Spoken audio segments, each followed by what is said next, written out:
이 시간 우리는 말씀을 함께 나누면서 예수님의 분노를 만나게 될 것입니다. 예수님의 거룩한 분노가 누군가에게는 감사와 소망이 되지만 또 다른 누군가에게는 불편함과 거부감으로 다가올 수 있습니다. 더 나아가 예수님이 왜 이토록 분노하셨을까?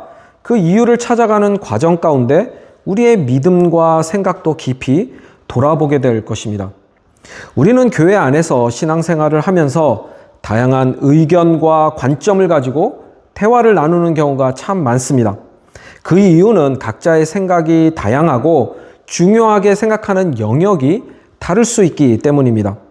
문제는 교회 안에서 나누어지는 이 모든 의견과 판단이 타협할 수 없는 기준인 하나님의 말씀 위에 서 있어야 하는데 실제로는 각자의 생각과 판단으로 말씀을 해석하고 적용한다는 데 있습니다. 이러한 문제에는 교회 리더들이나 목회자들도 피해갈 수 없습니다. 어느 시대나 상황, 조건에 상관없이 하나님의 말씀을 인간 중심, 자기 중심으로 해석을 하고 그것이 옳다고 주장을 합니다. 그리고 그 안에는 언제나 세상의 법칙인 효율성과 합리성이 뒤따릅니다. 유대인들의 절기인 유월절이 가까워져서 예수님은 예배를 하기 위해 예루살렘으로 올라가셨습니다. 유월절은 이스라엘 백성이 이집트 노예 생활에서 해방된 것을 기념하며 구원을 베푸신 하나님에게 감사의 제사를 드리는 중요한 절기입니다. 전 세계에서 흩어져 살아가던 유대인들은 유월절에 제사를 하기 위해서 예루살렘으로 모여들었어요. 사랑하는 여러분, 이들이야말로 헌신된 예배자들이 아니었을까요? 하나님을 사랑하기에 생명의 위험을 감수하고 먼 거리에서 며칠, 몇 주, 몇 달이 걸려서 오는 예배자들이었습니다. 하지만 이렇게 먼 거리에서 오는 예배자들에게는 문제가 하나 있었어요. 제사를 드리기 위해서는 흠없는 수컷소나 양, 염소 혹은 비둘기를 드려야 하는데 먼 곳에서부터 데리고 오는 게 쉽지가 않았습니다. 흠이 없어야 하는데 오는 도중에 다치거나 병이 들면 제물로 드릴 수가 없었습니다. 그래서 이렇게 멀리서 오는 예배자들에게 편의를 제공하고 봉사하는 의미에서 이 제물로 쓰여질 동물들을 현장에서 구입할 수 있도록 상인들이 생겨나게 되었어요. 더구나 이들이 파는 제물들은 모두 제사장에게 흠이 없다는 그 판정을 받은 동물들이었습니다. 처음에는 예루살렘 성전 근처 기드론 골짜기 건너편 감난산 비탈에서 이 동물들을 판매를 하다가 지금 이 시점에는 성전뜰 안까지 들어오게 되었습니다. 물론 이방인들의 뜰이었던 성전의 가장 바깥 뜰이었어요. 그곳에는 제사에 쓰여질 이 동물들을 파는 상인들만이 아니라 돈을 바꾸어주는 상인들도 있었습니다. 만 20세 이상의 모든 유대인 남성은 성전세로 두로 화폐를 납부했어야 했습니다. 성전세는 두로 화폐만 받았는데 그 이유는 두로 화폐가 다른 화폐보다 은의 순도가 비교도 안 되게 높았기 때문입니다. 로마 제국 전역에서 각기 다른 화폐를 가지고 온 예배자들은 성전을 이용하기 위해서 두로 화폐가 필요했고 성전뜰에서 바로 환전해서 성전세를 낼 수 있도록 도왔다는 것입니다. 이들은 환전을 해주고 오늘날처럼 일정 비율의 수수료를 받았어요. 그렇다고 이들 환전 상인들이 1년 내내 그곳에 있었던 것은 아닙니다. 이들은 오직 성전세가 징수되는 기간에만 있었습니다. 당시 동물 상인들과 환전 상인들이 성전뜰 안에서 장사를 할 수 있도록 그것을 허락한 제사장들과 사내들인 공의회 회원들은 이 상인들과 함께 부당한 이익을 취하는 공범들이었다는 그 증거는 그 어디에도 없습니다. 성경도 제사장들이 직접적으로 그 이익을 나누었다고 기록하지 않아요. 하지만 성전 안에서 이러한 일이 벌어졌다는 사실 자체가 구조적인 문제가 있었다는 것을 우리에게 알려주고 보여줍니다. 사랑하는 여러분, 예수님도 이들이 함께 부당한 이익을 취하고 불공정한 상거래를 저질렀기에 분노하신 것이 아니에요. 이들이 윤리적이지가 않아서, 도덕적이지가 않아서 분노하신 것이 아니라는 것입니다. 여기서 우리는 한 가지 질문을 우리 자신에게 그리고 교회에게 던져야 합니다. 무엇이 절대 기준인가? 상인들이 성전뜰 안에서 장사를 할 수 있었던 가장 기본적인 이유는 효율성과 합리성이었습니다. 처음에는 먼 곳에서부터 예배하기 위해 오는 예배자들을 돕기 위한 다분히 선한 의도였다는 거예요. 성전의 가장 바깥뜰인 이방인들의 뜰이 혼잡스러워질 것을 성전 관리자들도 알았지만 먼 곳에서 예배하러 오는 헌신된 유대인들이 더 중요했습니다. 눈에 보이는 차별이 분명 존재를 했지만 당시 사회 구조 안에서 그렇게 심각한 문제로 인식되지 않았다는 것이죠. 이들의 기준은 유대인 성인 남성으로 성전세를 내고 제사를 통해 제물을 바칠 수 있는 그 사람이 기준이 되었습니다. 효율성과 합리성이라는 그 가면을 쓴 인간 중심의 기준이 절대적 기준이어야 할 그 하나님의 말씀을 자기들에게 편리한 만큼만 선택하도록 만들었습니다. 여러분, 이 문제는 결코 단순한 문제가 아닙니다. 우리들도 일상에서 그리고 교회 안에서 계속해서 넘어질 수 있는 문제입니다. 우리는 이 문제를 잘 분별할 수 있어야 한다는 거예요. 처음부터 이들 상인들은 성전뜰 안에 있어서는 안 됐습니다. 성전의 바깥뜰도 성전의 일부분이에요. 거룩하게 마음을 준비하고 기도해야 할 그 장소가 동물의 울음소리와 호객소리, 흥정소리로 가득합니다. 깨어진 마음과 회개하는 마음, 경외하는 마음으로 예배를 준비해야 할 그 장소에서 쨍그랑쨍그랑 거리는 동전 부딪히는 소리로 요란했다는 것이죠. 예배자의 마음도 중요했습니다. 제사의 제물을 하나님이 베푸시는 그 구원의 은혜에 감사하는 마음으로 준비를 하는 것이에요. 여러분, 봉헌을 뜻하는 히브리어 야크리브는 단순히 하나님에게 제물을 바치는 것만을 의미하지 않습니다. 야크리브는 단순한 봉헌의 행위가 아니라 하나님에게 가까이 나아가다라는 뜻으로 예배에서 하나님과의 관계가 그 무엇보다 중요하다는 것을 강조하고 있어요. 그렇기에 흠없는 일련된 수컷 양이나 염소를 미리 준비해서 구별해 두는 것으로 예배자의 그 마음 중심을 표현했다는 것이죠. 하나님을 사랑하고 말씀에 온전히 순종하는 예배자라면 효율성과 합리성보다는 하나님의 말씀이 뜻하는 그 본질적 의미 그대로 순종했어야 합니다. 비록 오랜 이동 때문에 구별하여 준비한 동물들에게 흠이 생긴다 할지라도 이것과는 상관없이 예배하러 오는 그 모든 여정이 하나님에게 드리는 진실된 예배가 아니었을까요? 지금부터 우리는 예수님을 따라가면서 예수님의 그 말씀에 집중을 하려고 합니다. 우리가 견고히 세워놓은 그 나만의 성전이 무엇인지를 깨닫고 참된 성전이신 예수님 앞에서 그 나만의 성전을 돌 하나 남김없이 허물어버리는 그러한 시간이 되기를 축복합니다. 첫째로, 예수님은 예배의 중심을 바꾸셨습니다. 예수님은 단순히 잘못된 예배의 방식을 고치러 오신 것이 아니라 예배의 중심을 바꾸러 오셨어요. 예수님이 성전에 들어와서 본 첫 모습은 하나님에게 가까이 나아가려는 그 준비된 예배자들의 모습이 아니라 소란스러운 상거래 현장이었습니다. 예수님은 깊은 분노를 느끼셨습니다. 여러분, 충분히 예수님이 분노하실 수 있는 상황 아닌가요? 그런데 예수님은 내 아버지의 집을 장사하는 집으로 만들지 말라 말씀을 하시면서 노끈으로 채찍을 만들어서 동물들과 상인들을 내쫓으시고 또 돈을 쏟아버리시고 상을 둘러엎으셨어요. 예수님의 이 단호하고 결연한 이 행동에 현장에 있던 사람들은 매우 크게 당황을 했을 것입니다. 만약 우리들이 그 현장에 있었다면 어땠을까요? 아무리 화가 났어도 왜 이렇게 과격하게 행동을 하시지? 지성인답게 논리적으로 충고하실 수도 있는 것 아닌가? 저라면 이렇게 생각을 했을 것 같습니다. 어쨌든 당시의 시대 상황이 오늘날과는 많이 다르다는 것을 우리는 고려해야 합니다.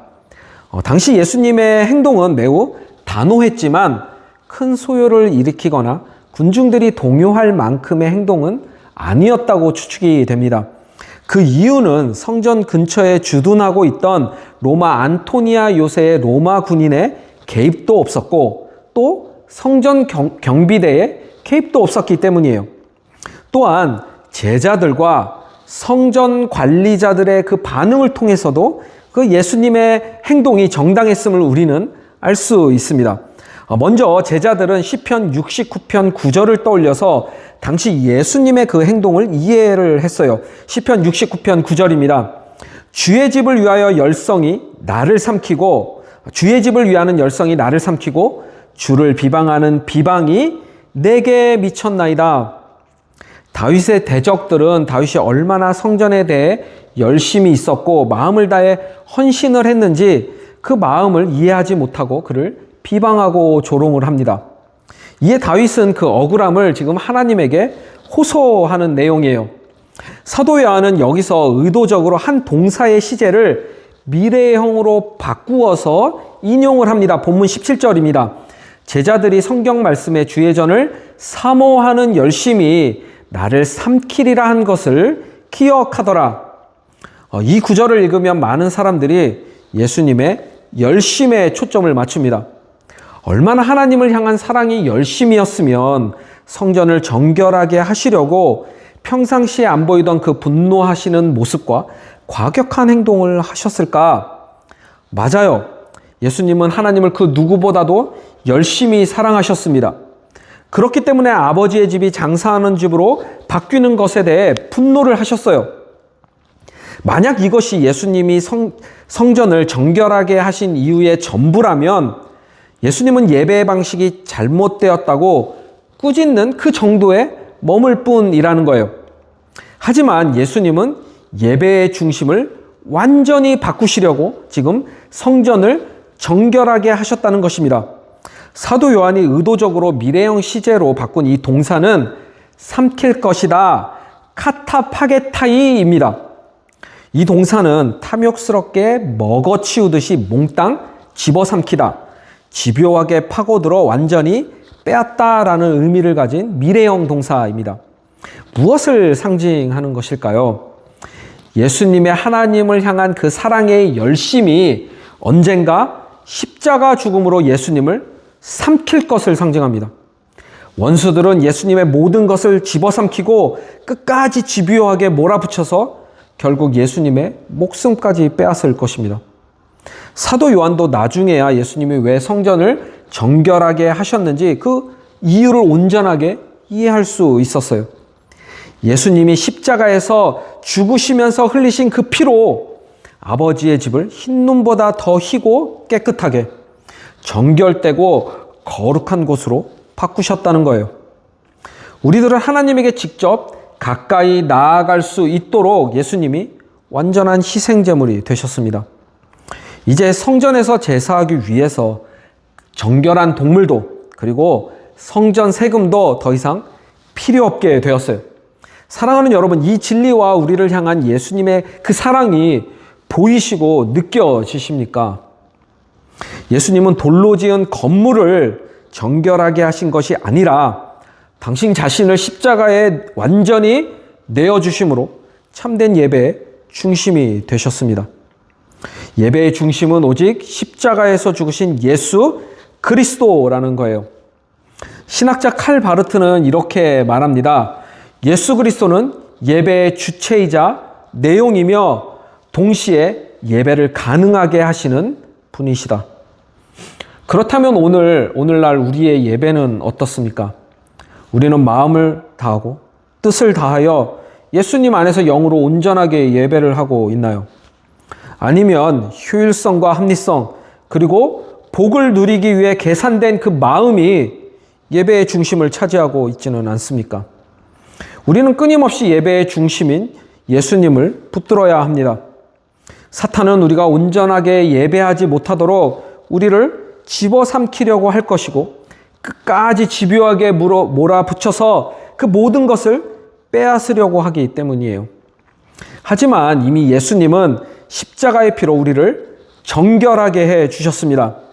우리는 예배의 중심을 예수님에게로 고정하기만 하면 된다는 거예요. 그렇게 예수 그리스도의 십자가를 붙잡는 삶을 살아갈 때 우리는 온전히 하나님에게 가까이 나아갈 수 있습니다. 예배의 중심인 예수님 안에서 온전한 그 예배를 드리는 위드인교회 성도들이 되기를 축복합니다. 둘째로, 예수님이 참된 성전이 되셨습니다. 예수님은 모든 상인들을 성전에서 내쫓으실 때 제자들뿐만이 아니라 성전 관리자들도 예수님의 행동에 대해 제재하거나 문제를 삼지 않았습니다. 예수님을 체포하지도 않았고 힘으로 맞대응하지도 않았어요. 다만 이렇게 질문을 합니다. 18절입니다.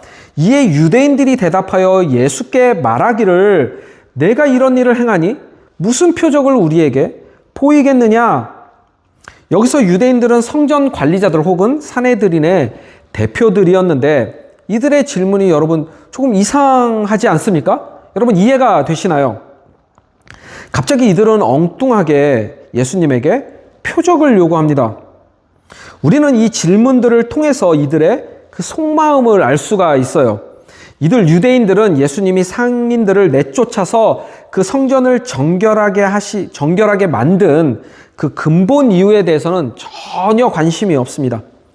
잘못된 구조를 살피거나 자신들의 마음을 돌아보지 않아요. 예배의 본질이나 하나님의 뜻에 집중을 하기보다는 선례와 권위에 대한 문제에 더 관심이 있습니다. 당신은 도대체 누구이기에 이렇게 행동하는가? 거기에만 궁금합니다. 만약 이들이 예수님을 권위자로 인식하지 않고 단순히 소요를 일으키는 자로 여겼다면 이들은 예수님을 종교법에 의해 다뤘을 것입니다. 그러나 이들은 지금 예수님이 하나님으로부터 보냄을 받은 선지자일 수도 있기에 그 권위를 확인하고 싶은 거예요. 여기서 가장 중요한 부분은 이들이 아직 예수님을 자신들의 권력에 위협을 가하는 인물이 아닌 타협하거나 이용할 수 있는 인물 정도로 여기고 있다는 사실입니다. 그래서 예수 당신이 성전에서 상인들을 내쫓을 만큼의 권위를 가진 그 선지자라면 표적으로 증명하라 요구하고 있는 것입니다. 만약 이들 유대인 당국자들이 진리를 볼 수 있었다면 성전을 정결하게 한 그 사건 자체가 이미 하나님의 말씀을 성취한 표적이었음을 알았을 거예요. 하지만 이들의 표적 요구는 믿음에서 나온 것이 아니라 하나님의 능력까지도 자신들이 이용할 수 있다는 그 확신에서 나온 기만적인 행위였습니다. 이에 예수님은 당시 그 누구도 이해할 수 없는 대답을 주세요. 19절입니다.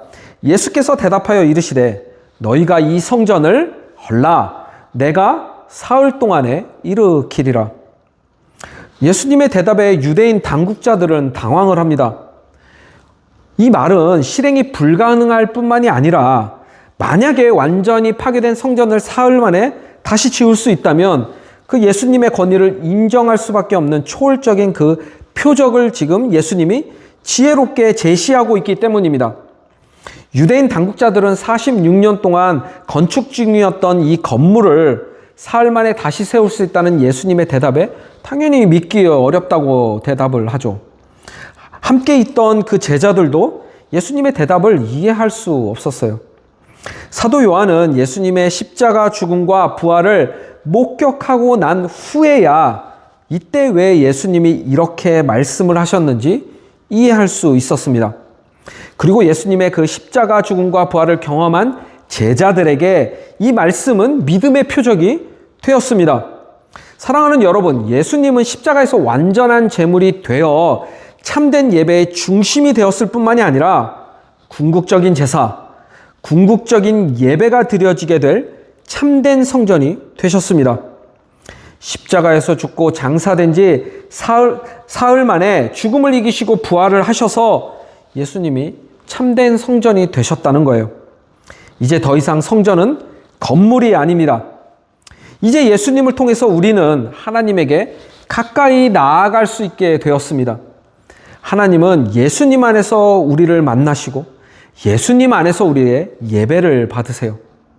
예수님은 우리 믿음과 삶의 그 전부가 되기를 원하신다는 그 사실을 우리는 반드시 기억하는 여러분들이 되기를 축복합니다. 셋째로, 예수님은 모든 사람의 중심을 알고 있었습니다. 예수님은 모든 사람의 중심을 알고 있었어요. 유월절이 되어 예수님은 유대인 당국자들이 그토록 보기 원했던 그 많은 표적들을 행하십니다. 본문은 그 표적이 무엇이었는지 구체적으로 기록하거나 설명하지 않아요. 그러나 분명한 것은 사람의 능력으로는 설명할 수 없는 초월적인 기적들이었다는 사실입니다. 우리는 어떻게 알 수 있을까요? 23절입니다. 유월절에 예수께서 예루살렘에 계시니 많은 사람이 그의 행하시는 표적을 보고 그의 이름을 믿었으나. 마치 너무나 이상적이면서도 당연한 상황처럼 보입니다. 표적의 목적 그대로 많은 사람들이 예수님의 그 표적을 보고 예수님의 이름을 믿었습니다. 그런데 사람들은 예수님을 그렇게 믿었는데 예수님은 그들을 믿지 않으세요. 왜 믿지 않으시죠? 그들의 믿음은 겉으로는 믿음처럼 보였지만 참된 믿음은 아니었습니다. 그들의 믿음은 예수님을 향한 믿음이 아니라 표적을 향한 믿음이었기 때문이에요. 지난주에 나눴듯이 표적의 주인인 예수님을 바라보는 것이 아니라 돌 항아리에 물이 변한 그 포도주만을 바라보았습니다. 예수님을 그리스도 나의 구주로 받아들인 것이 아니라 자신들의 필요를 채워줄 분으로 받아들였다는 거예요. 예수님의 이름을 믿었던 그 많은 사람들은 유대인 당국자들과 마찬가지로 결국 그들의 중심에는 자신들이 주인으로 있었다는 것입니다. 예수님은 그 믿음이 어디에서 시작되었는지, 무엇을 향하고 있는지 그 마음의 중심을 정확히 꿰뚫어 보셨습니다. 사랑하는 여러분, 이 말씀은 유대인들만을 향한 말씀이 아니에요. 오늘을 살아가는 우리를 향한 말씀입니다. 우리도 예수님을 믿는다고 말을 해요. 기도하고 말씀 듣고 예배를 합니다.